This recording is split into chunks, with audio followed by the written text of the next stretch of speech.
I've done it. I'm not. Well, I'm not fucking afraid. It's recording. No, I thought it would be awesome if he did answer. Oh, that's lame. What else could we call that would do this last minute? Preparation for this show has reached new heights today. It's like we're now texting guests to see if they've. We've started the episode and we're texting. Hey, what are you doing, man? Hey, man, you busy? No, I thought that would have been. I That thought would've that would have been been good. pretty solid if he just. We're not there. on there. It would have been, but like, yeah. Yeah. So look, we're recording, so we might as well just start. Go. Here's what was happening. Look, it's episode 45. Here's what was happening moments ago. Because we had fucked off a good portion of the time.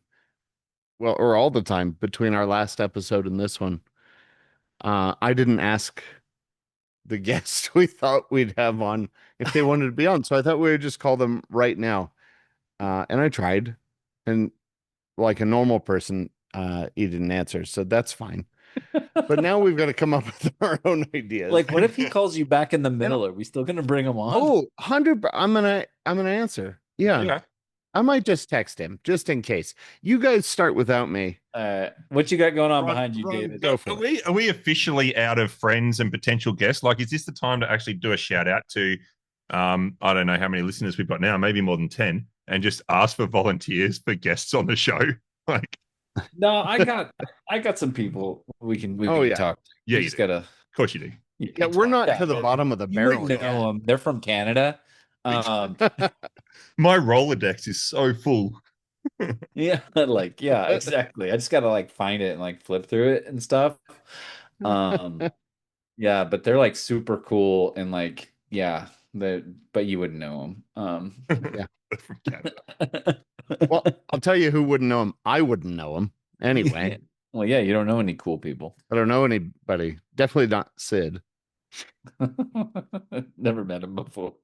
Never met him. Oh, what's his name? Tell me that guy's name again. Yeah. There's, Who's behind what? What was sorry? happening? Who's behind who? All right. Well, I've I gone, forgot. and I think I've probably had these guys before. There's Amel and the Sniffers. Yeah. So I'm pretty sure I had them, but bit topical at the moment. So these clowns went to put on a free punk rock show in our town square in Melbourne, right? The Federation Square. Going to be free, right? And they had to cancel it like at the start of the show because too many people turned up and went crazy, and it was meant to be a family event, and the barricades all got taken down. And so they had to cancel this free kind of event. This is like last weekend or whatever. Oh well, when this comes out a few weeks ago. So anyway, so what they did in like awesome punk rock fashion, say, hey, we're sort of super bummed that we couldn't play. So here's a list of 9 bars around Melbourne, and we put $5,000 over the bar at these like 8 or 9 venues. Just go have a drink, like on us. Like, cool. Sorry we couldn't do it. And then I also saw in my socials this morning that You know what would be even more punk is if you put money at a bar, we'll go drink. yeah.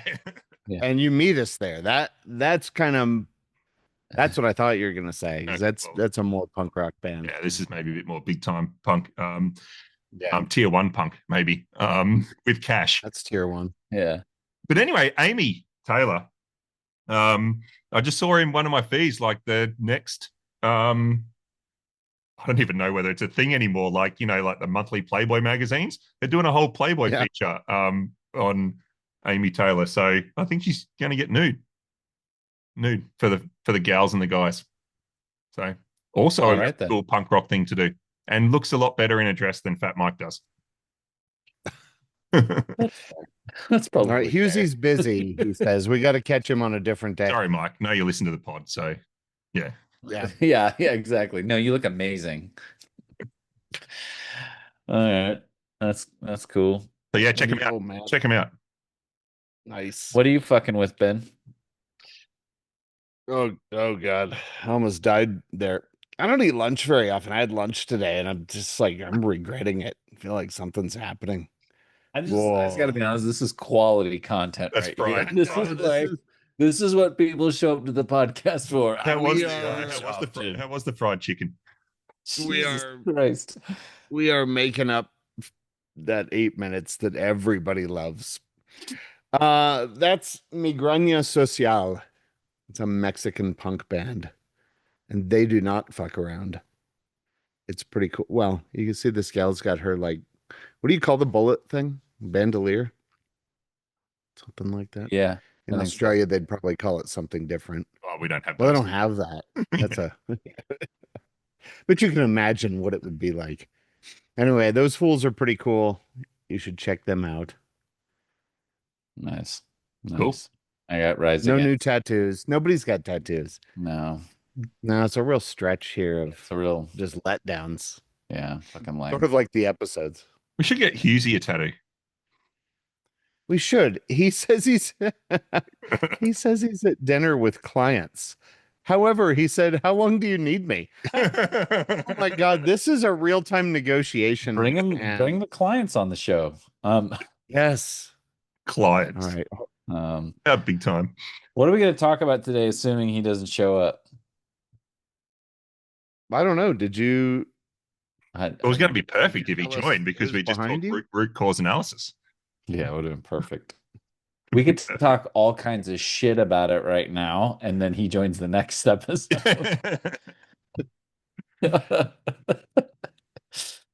Hold on. Oh God. We're gonna solve. Maybe we'll ask Ron. Ron, what are the bigger challenges that you're facing with since you're the only one of the three of us with a real job? And that's a stretch. Like it's a stretch. But assuming that's the case, what are you dealing with? What is Oh man, all kinds of shit right now. See, but the thing I always got to be careful for is that, like, I don't know Getting who listens fired? to this. I don't know who listens to this podcast. So occasionally I'll get people like listening to the podcast who I didn't expect to listen to the podcast. I'm like, oh, what have I talked about? which episode? Yeah. Middle out. No, so here's the thing that that I'm spending a lot of time thinking about recently. So we obviously hire contractors to do a lot of work. That's sort of the He business knew model. he was gonna think about contractors. Contractors. Yeah. Well, it's like This it's what feels we like do. your defense again. Incredibly challenging joint cognitive activity. I could go that direction. I'm not going to go that direction. This is going a different direction. Not yet.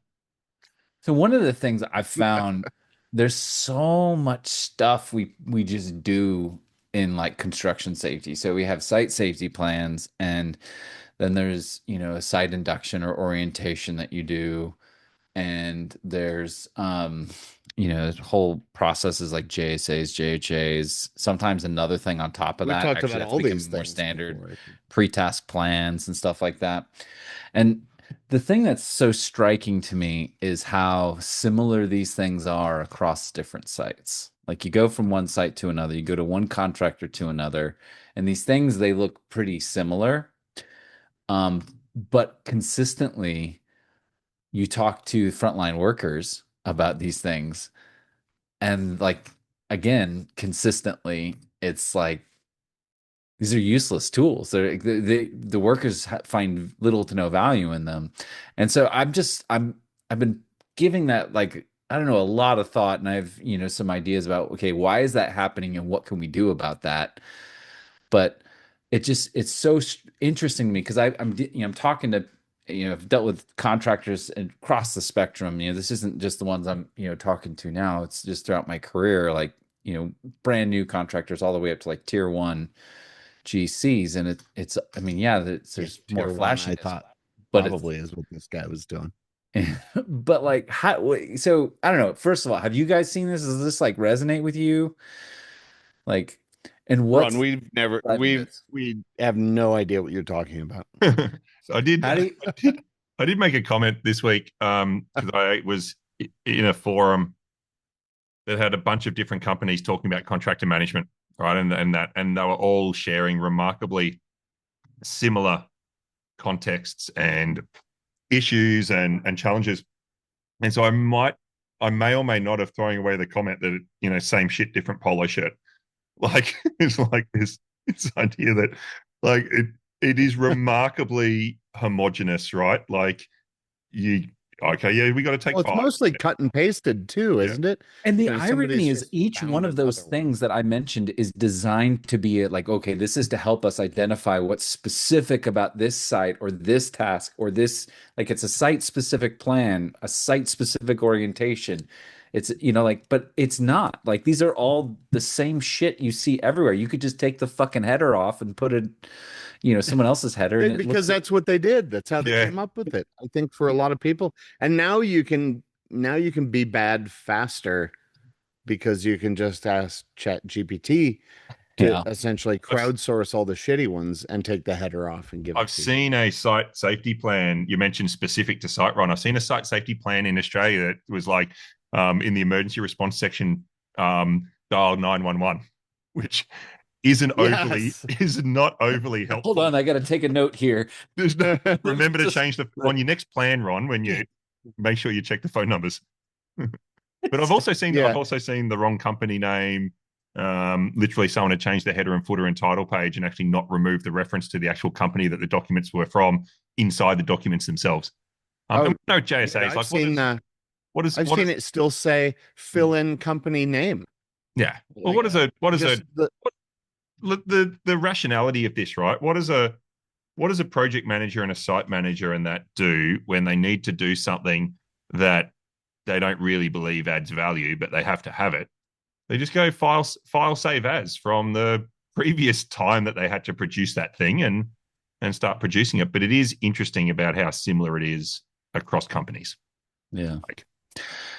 Well, and what I've really hit on that's I don't know, I've just been thinking about a lot is how often like what you just described is like, okay, we have something that has some sort of like theoretical connection to work. It's supposed to support work in some way, right? That's the idea behind it. Now, whether it does that or not, separate question. But like, and so we've created it and we've recognized at some point, man, this is a lot of work to create this. Man, this is tough. And Yeah. so they end up making it easier for themselves. And as a result, they've actually made it not only not easier for the frontline worker, they've actually kind of made it harder because now they got to jump through this extra hoop of crap that doesn't really help them in order to satisfy this thing that like was supposed to help them to begin with, but just doesn't. And but they've made what easier for themselves?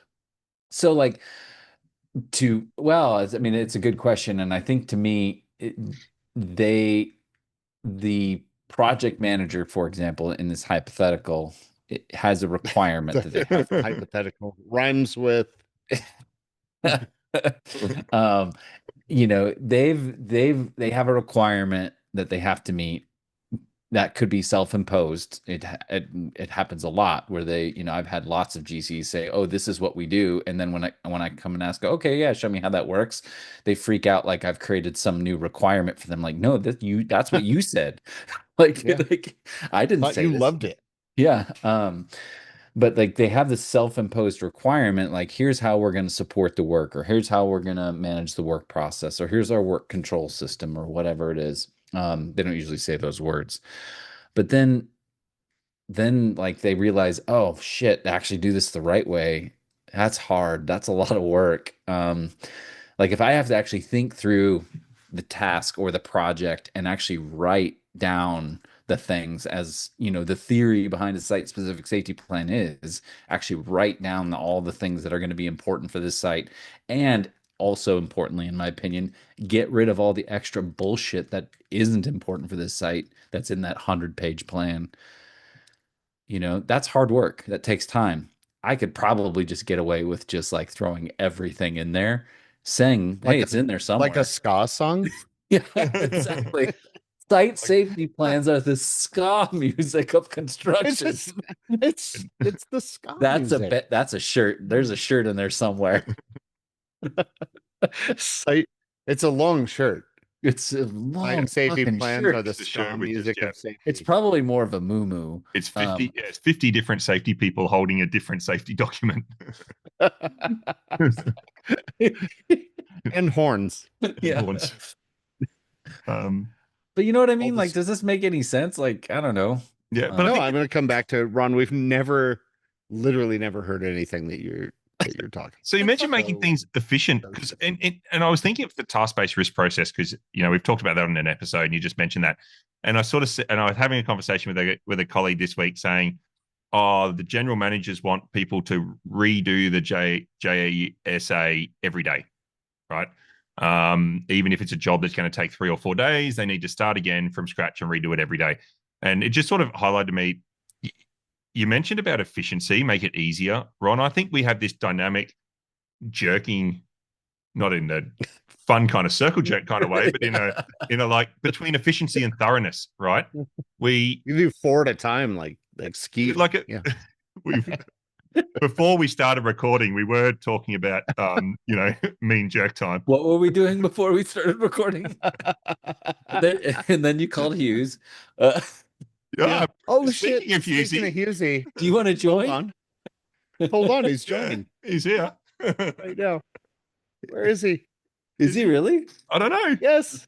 He doesn't have his camera on Or his mic. or anything. This guy. Yeah, for a guy in a There he is. band. Shut shit. We were Look just at talking this about fucking circle jerks, guy. and here's Husey. Oh, that's what. We No needed way. You we guys needed are a so fourth. thoughtful. We needed a fourth. You guys are you guys are so thoughtful. I can't believe it, but I feel honored. Let me tell you. What's Yeah. up, Dave? How's it going, man? Good Nice man, to see good. ya. And look at the 50% bassists on the call right now.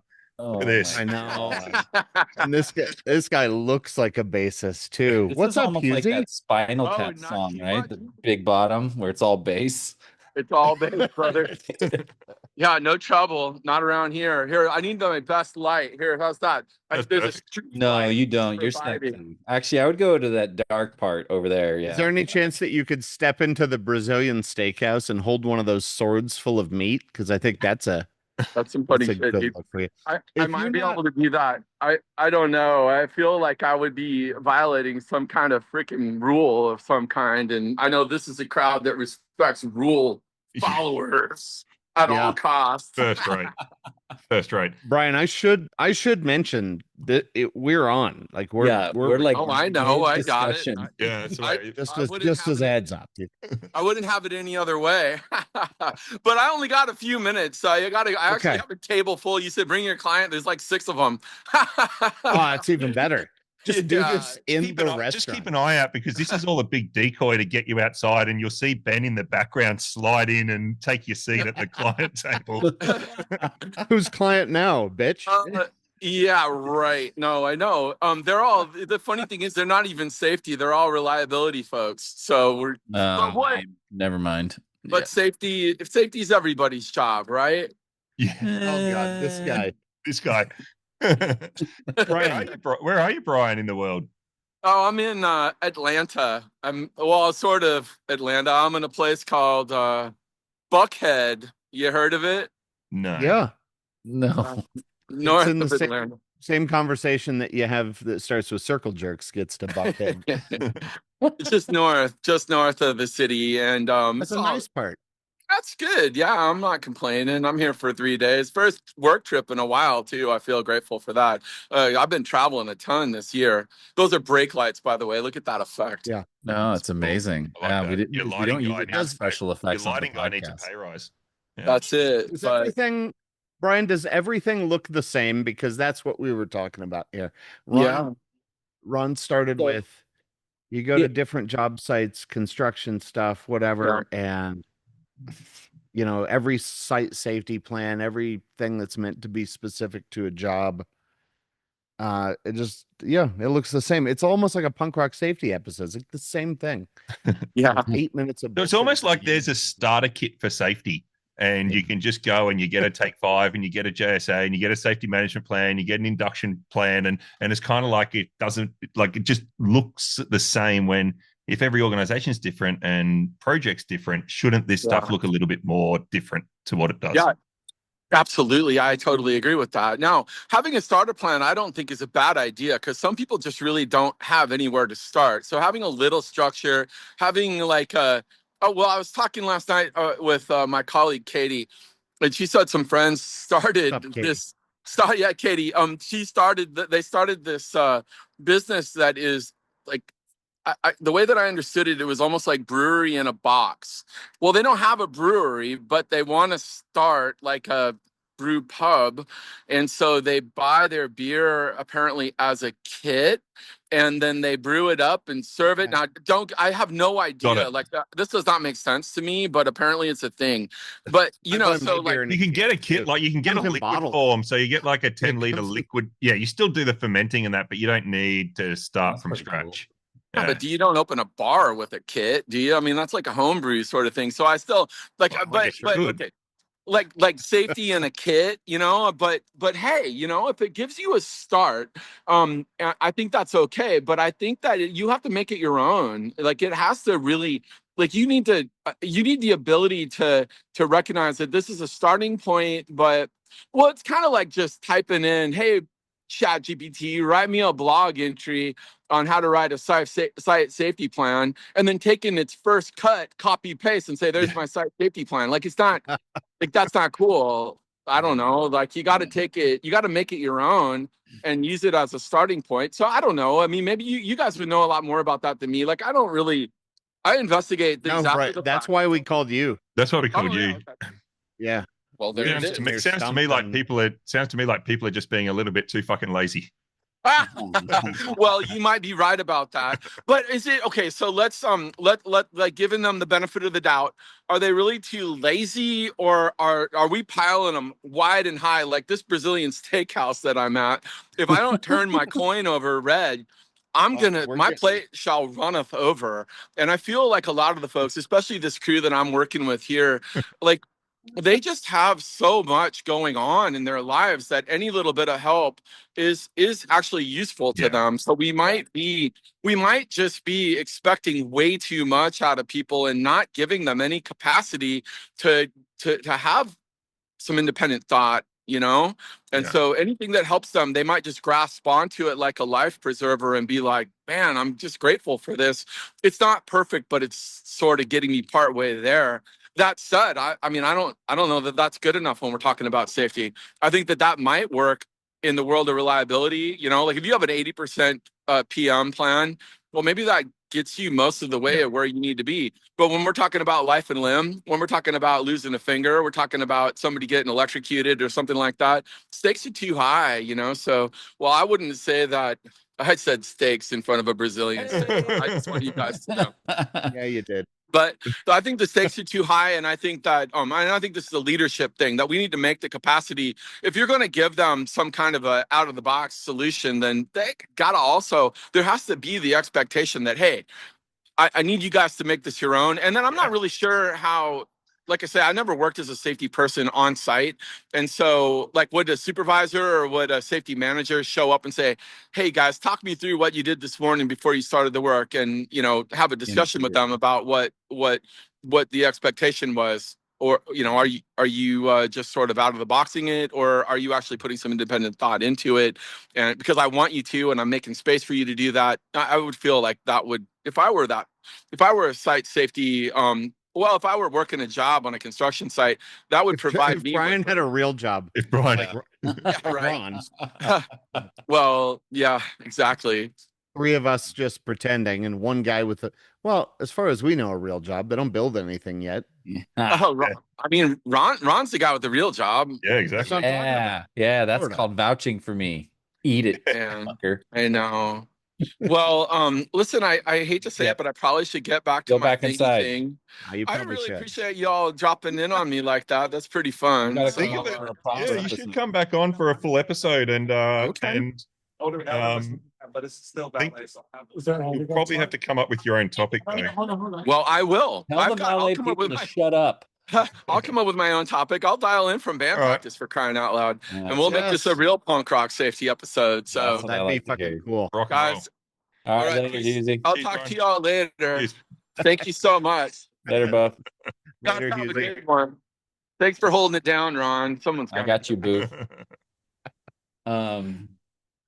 Like one fucking of the awesome. I knew somebody'd be game for it, and it's Husey every time. Nobody, it's sort of like the Spanish Inquisition. Nobody expects Hughes to just drop in an episode. But you know what, man? I'm telling you, I was out on a work trip. You guys know this. And like literally at the bar next to my hotel, Hughesy's band was playing. Oh, that's so cool. And he's 3 hours from home or 2 hours from home or something like that. And no shit, like I'm in the parking lot, you can hear it, walk over, there he is in this little bar. It was amazing. So that guy is everywhere. As far as I know, he's in Atlanta, but he's also in Portland. He's right behind you. He's everywhere. One of the things though that he was saying that I think so. Number one, I think he brings up a really good point. Like we got to contextualize this a little bit because I mean, I don't know. Like I will say, like Dave, to your point, like there's parts of me when I'm like reading through these documents. Sometimes I'm like, God damn these fucking lazy motherfuckers. So, But Hughes was much nicer to them. Yes, right? so that's nice. why he's got six. That's why he's got 6 clients to take out for dinner. Yeah, exactly. And we're here fucking around. But He was over there thinking about meat piles, and the rest of us are thinking about laziness. So the thing he said it's maybe kind of a leadership thing. I actually would say it's also at least partly a design thing. Because I think there are lots of those like safety in a box or starter kits or stuff like that that happen, and they often are designed to like, oh, here's the things to think about. Like here's the answers to the questions. But like I'm reflecting on like my experience looking at those kinds of starter kits and my education. To me, like a much more useful way to do that is like here's the questions you should be asking. Like here's how you would contextualize this. Like that wasn't something I was ever taught to do. That's just Yeah. something that you just learn over time to experience. So- Like that would be much better, I think. And I think this is the so before we got distracted by the circle jerking and the Husey drop in, I was sort of talking about this kind Which of flip. is so normal. Like I was sort of flipping Yeah. between really weird for this. who among us? this efficiency, thoroughness, kind of like knee jerking back and forward. Like, because it feels like JSA is a good example, right? It's like, okay, what do we want people to do? We'll give them a blank page and we'll get them to actually step through exactly how they're going to do the job. And then to your point, Ron, we go, fuck, that takes a lot of time. And what if they forget something? So maybe we'll turn this into a checklist of all the things they might want to consider for a job. And then you come along a month later and managers are going, oh, people are just ticking and flicking this now. They're not giving any thought to the process. So maybe we'll go back to the blank piece of paper. So we kind of like flick because we can't design something, like you said, design something that actually does what we want it to do. And what you said about questions there, Ron, because it is kind of like we're giving people answers and they don't understand first principles, right? It's like when you're at school and before you can use your calculator, you've got to actually just manually work a few things out to understand the principles of this. And business idea, Ben, for you. We toyed with this a few times, and I'm sort of just throwing this out there now and testing.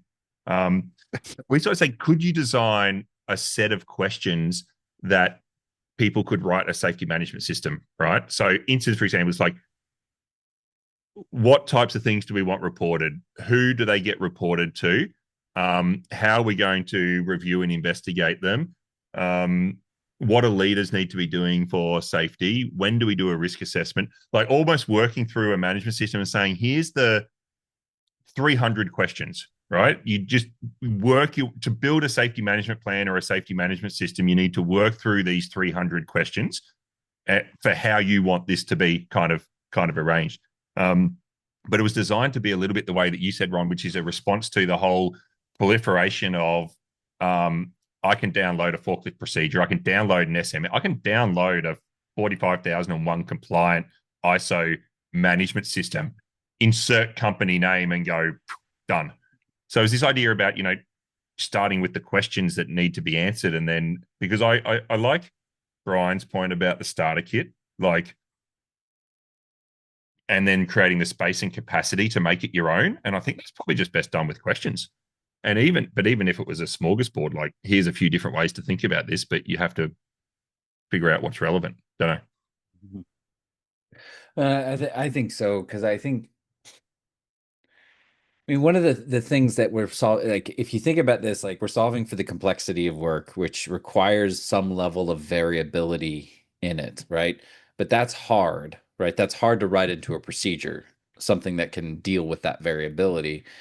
Um, and so what ends up happening is we create like the answers to the questions, for example, and we assume that that solves the problem, telling people what exactly to do. But often what I find is that those things that we've written, because we didn't take the time to understand the variability of that work, it it's just these vague statements that then have to be interpreted in the work. So now like there's another aspect of work that the people doing the work have to do. They have to not only do the task, they've got to take the procedure, even if they wanted to follow it. They have to take the procedure and figure out, okay, how does this apply in this context?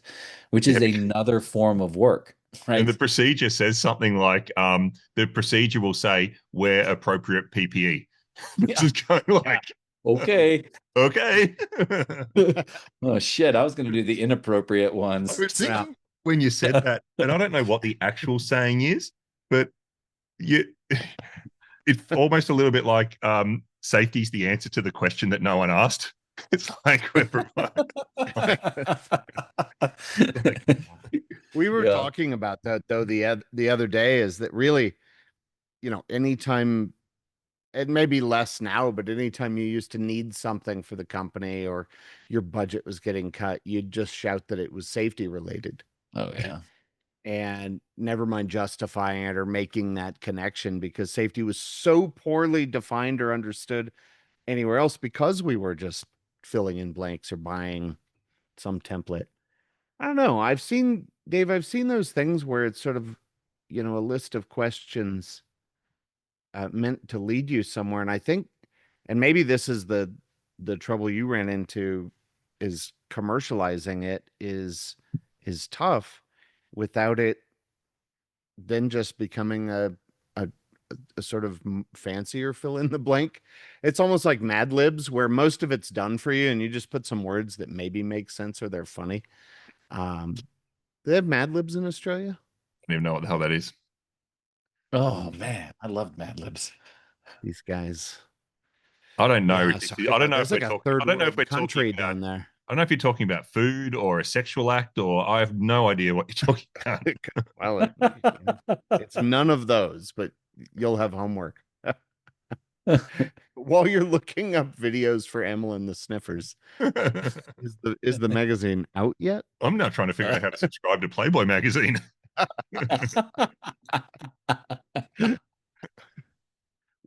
Sorry, It's renew. a even a company thing? Renew a subscription. subscription. Is that a thing anymore? Well, I don't know. Yeah, Dave's gonna find out. Yeah, he's gonna report back. right now. Stay tuned. The articles are great. No, I think you're right though, Ben, that like you got to be careful that this doesn't become another checklist part of it, right? Like the Like, just ask the questions, right? yeah, And um, Sam Goodman, who has been on the pod before, I caught up with Sam yesterday out in Phoenix, and we were having that discussion, right? Is shit, Sam's got these very cool cards of yeah, questions that you might ask. And the thing that he was talking to this group about is, hey, the cards are cool, but don't make the cards the thing. Because that's when they get fucked up, man. Is now it's the job is good. Well, but I asked 3 of them, and so I met my quota for question asking, and it's just tail wagging the dog on these things a lot. So Yeah, I think there's got to be some value of in those answers. did we do an episode on I think we did an episode on process and outcome or something like we? that. But like it's really good. Like, what is the work? Because Ron, you said before, like it's a different type of work, and I think knowing how that we're framing the work we're doing, like if you frame something as the work that I'm doing is producing a safety management plan, that might be different to framing the work as the work I'm doing now is determining how we're going to manage safety on this specific project. Right? Like, is that actually the framing of what am I actually here? What am I doing? And when what we're here to do, to your point, Ben, if what we're here to do is the thing, not the underlying purpose, then it's like, okay, I'm here to fill out this form, or I'm here to do this inspection, or I'm here. And I think framing it more as like, no, I'm here to understand current challenges around safety and where our people might be concerned about things. That's my purpose. It's not a fucking inspection.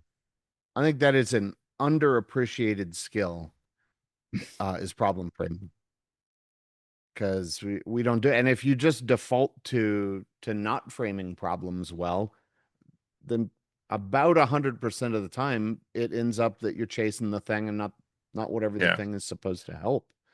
And there's a lot of ways to do it. Maybe we should do an episode on problem framing, because we're the problem most of the time. You're the problem. Yeah. Yes. Yeah. I had a stunned look on my face. If you're not watching the YouTube, and I don't know if anybody does, I wouldn't. Every once in a while there's something kind of funny on it, but we try to give everybody a heads up when the YouTube would be good. Yeah. And you should look at it when Hughes was on, because he was outside of a Brazilian steakhouse with people around him talking, looking at him, brake lights, the whole thing. Yeah. It was amazing. That was amazing. So what does somebody do then? I think maybe the challenge, going back to what Brian said, is, you're overwhelmed, you're having all this stuff piled on. It's almost like you're at a Brazilian steakhouse of work, and there's just more of it coming and you don't need it anymore. And somebody says, hey man, we've got something that'll get you at least part of the way there. You put the thing in place, you're no worse than you were. And I think that's when people sort of lose track of it. Mm-hmm. And if they knew all of those questions, Dave, the questions that would get you there, they'd have probably asked those anyway. So now where do people go? They're listening to the podcast. They're having a transformational moment. All 6 people. They're like, man, okay, cool. What do you want me to do? They're listening to Uncle Ron. Don't listen to me, Uncle Ron number one. Now on.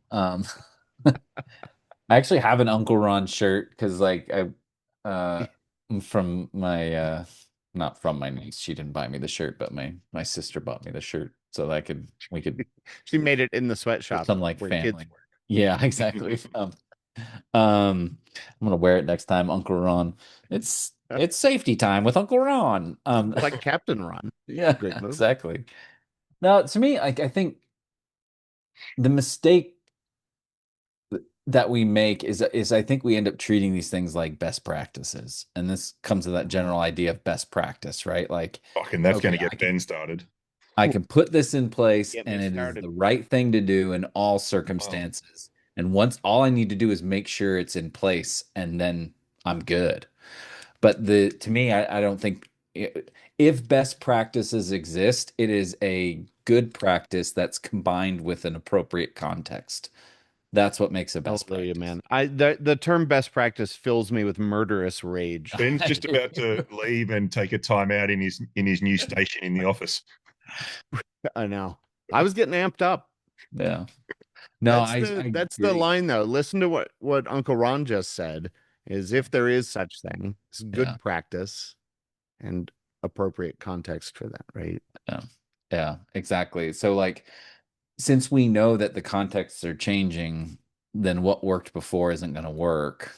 And I think it's also keeping in mind, like, what's the goal, that we're trying to achieve, or what's the problem we're solving for. It's not compliance with the process. It's something that supports people doing work in variable environments. And I think there's a the practical opportunity, I think, is you can sit down and list out all the things that you do for safety, from leadership visits to evacuation drills to risk verifications. And you can lead like 50 or 100 of those fucking things that you do in your company in the interest of safety, and take the time to go to your point about what problem, like, why do we do this? How does it contribute to safety? Right. And so an inspection, okay, why do we do this? Well, we want to check on current conditions for the purpose of understanding whether the risks, whether there's whatever it is, whether there's new risks, whether the risk controls are effective, whatever it is. And then you can reflect on your current process and go, is it delivering against this? And I use this for leadership business, for example, because I say, people go, oh, we're doing something with leadership visits, and I go, why do you want to do leadership visits? It's like to show that safety is important. Okay, so because you can have a leadership visit that's like management going out and just walking around going, safety, safety, safety. Look at me, I'm taking time out of my busy day to spend time. And if I can take, I'm really important. And if I can take time out for safety, then you can take time out too. It's like a virtue signaling kind of like there's that. And then there's the, well, This no, I is want to every day. I just walk around and tell people that I'm I want important, to like but I plan care about task safety. confirmation. So I'm actually, no, I'm out there to check compliance. Like it's a behavioral observation, or I'm out there to like, and so you can put leaders in the field for like half a dozen different purposes. But I think what we don't always do as an organization is, what are we actually trying to achieve for safety with this process? JSA is a good example.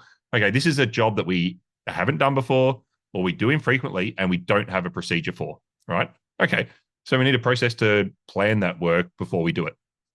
Cool. Okay. So then you look at what you've got and you go, so is it doing that or not? Well, and to that end, like, you ask people, like, what is a site-specific safety plan supposed to do? Like, if it's working as you want it to work, what would I see happening?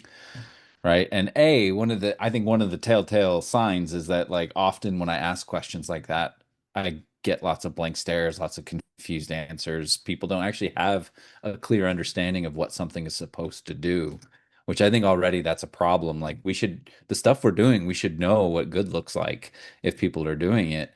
And yeah, that we could be wrong and stuff can change, but like we should at least have an idea, like a hypothesis, a theory of like, this is how this is supposed to work, because then we can go out and, to your point, go and look and see, is this working the way we want it to? And if it's not, we can adjust it. It doesn't mean it's garbage. Maybe it's just, hey, we need to make some tweaks here and there, or maybe we need to reinforce this a different way or whatever, right? But like, if you don't know what it's supposed to do, then the only measure is it there or not?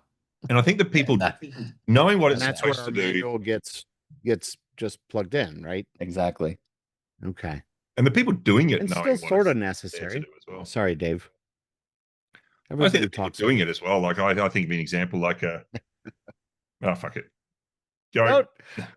No, No, come on. We're just waiting on you.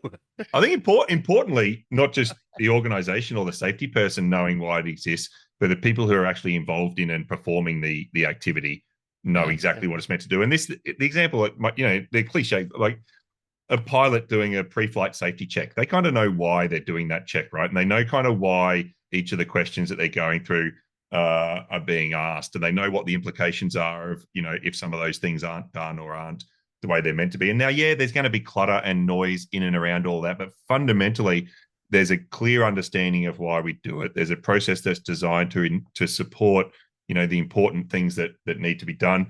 Those checks are aircraft specific, so it's not just like you hop in a Boeing or you hop in an Airbus and you hop in a different variant and you have the same, the same checks. Like, so they're just some things that I think make processes work, and I don't think universally in safety we've done that. That Atal Gawande book, the Checklist Manifesto, good read for people to go like, what can these? Because we're talking a lot about forms and checklists and plans and procedures. Like, how can they inform decision making? Because ultimately, in all these things we talked about, we're trying to shape decisions about how work happens, right? Because if the work doesn't happen in a different way, the risk doesn't change. So yeah, I think that's ultimately, I don't know if we've designed a lot of safety processes that actually can do what we want them to do. Yeah, I agree. And I think, I would Ben, say this we might- haven't. And then we've sold them as templates. Well, maybe, yeah. So they Yeah. proliferate the badness, or people cut and paste and copy. But again, to Brian's point, right? This is maybe there's some laziness, maybe it's being overwhelmed, maybe there's folks that really genuinely don't know any better that are in a safety role because they're the ones that took the guard off the saw and got hurt.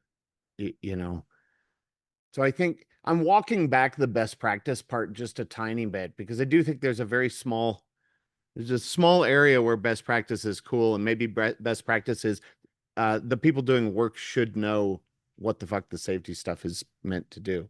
I'll just put that out there. That's our best practice. They should know that.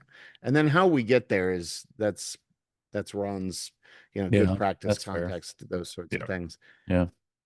Because there are things like not everything is there earth shattering at work, right? And I do think there's room for things that I don't know. We go to conferences a lot, and it's kind of we get these pretty esoteric discussions.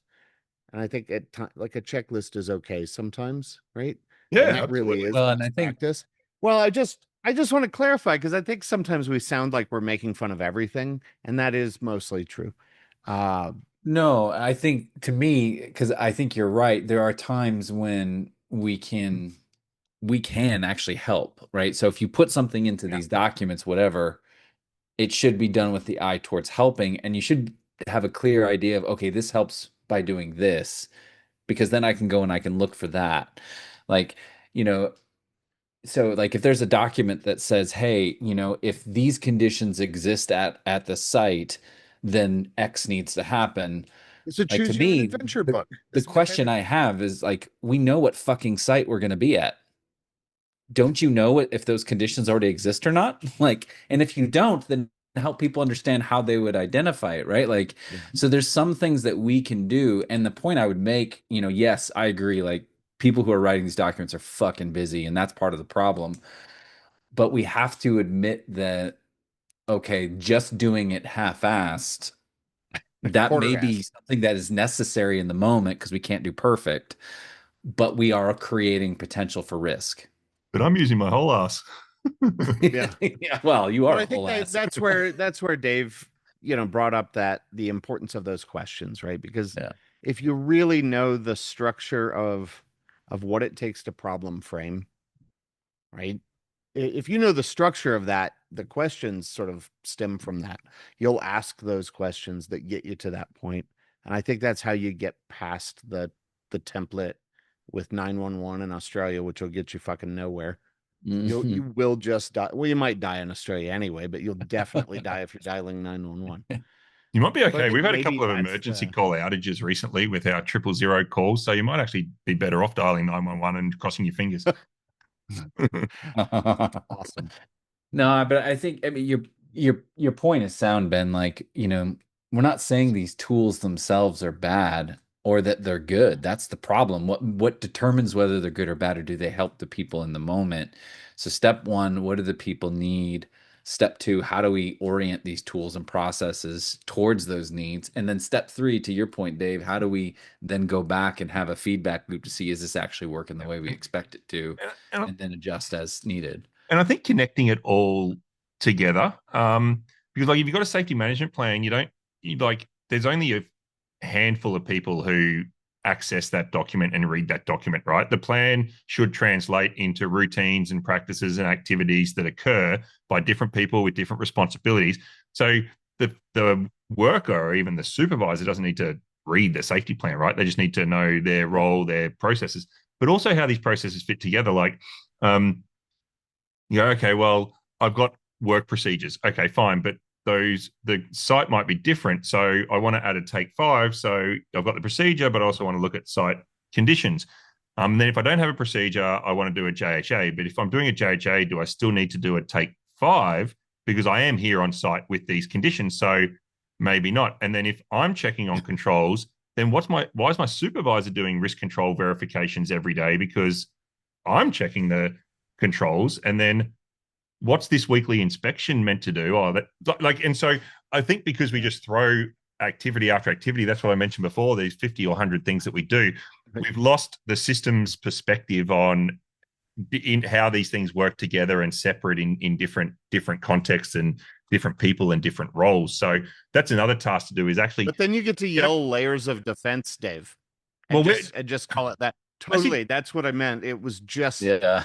That's what it I just did this exercise actually, and it was quite an interesting exercise just get it totally wrong. of and you can do this, like get in front of a whiteboard and Okay. write down and connect like all the stuff you do for safety, right? Everything from pre-employment medicals through to external audits, and actually go do a network diagram for how does all this stuff, and to your point about feedback loops, right? How does all this stuff kind of like work together? And did it for one business that wanted to know, can you just put our safety management onto a page?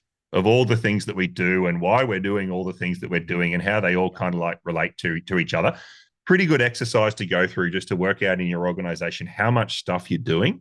And yeah, where And a the really kick-ass thing to do once you have your network diagram is make it an influence diagram and start thinking about sort of Mhm. what has more influence or shaping over other things. Mhm. or a frame and a lot of times diagram, it's maybe. Oh yeah, you could family it up. Fram the shit out of it. Frame the shit out of that. You could I got fram- framed We so should have. hard. You already said Fram it efficiency in. thoroughness. I thought we should have Eric on here. I just I got bet Eric's he'd- new book. It just got delivered this week. Yes, nice. Yeah.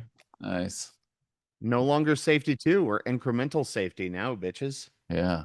Continuous improvement, operations excellence, motherfuckers. Suck it. We are. I don't think that's really how this podcast works. I don't know if continuous improvement is sort of our thing, but I do think we have Not our potentially jam. solved Ron's worries of why does it look the same at every fucking unique special snowflake job site, and yet all the tools are the same, work the same badly, or at least not well. And it's because, as Dave said, people are lazy. And as Brian said, maybe we need to help them a little bit. And Brian said, you know what? Maybe they're not that bad. And So there was a radio show in Australia that did what you did on this episode, Ben, which is they all at the start of the episode got to choose one number of someone who they could get to call into the radio show within the next hour, and they had to go through their phone and pick one person and just said, "Oh, give us a call." And the competition was to just see who could get the first person to drop everything and just give them a call. Husey was a good bet, though. So Husey was a great bet. But we could do it. We'll do an episode where it's just like ready, go, so you can get the first person to join. That'd be amazing. That'd be cool. See who, yeah, That'd be cool. and extra points like Difficulty, like a daily double or something. If more than one person shows up at the same time, then it's Oh man. Then they have to battle. yeah. quite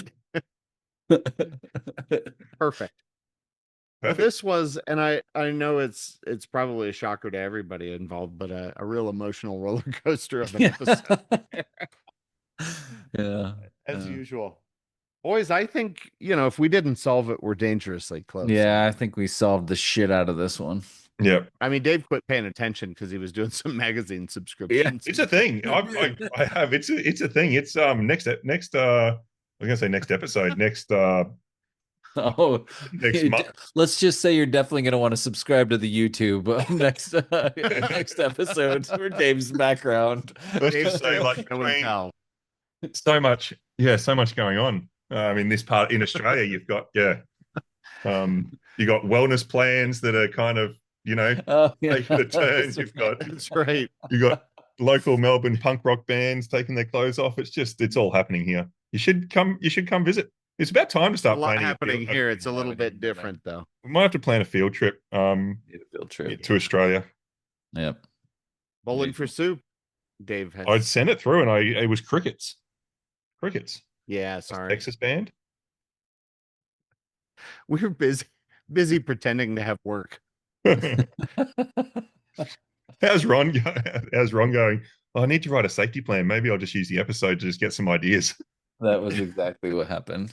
Did you remember to take your old company name off all your documents, Ron? Shit. Let me just. Search, find, replace. Gotta go, guys. There we go. Yeah. Wait, our logo's not All like right. Cool. Well done, boys. All right, dudes. Later. Sweet. Bye. Bye.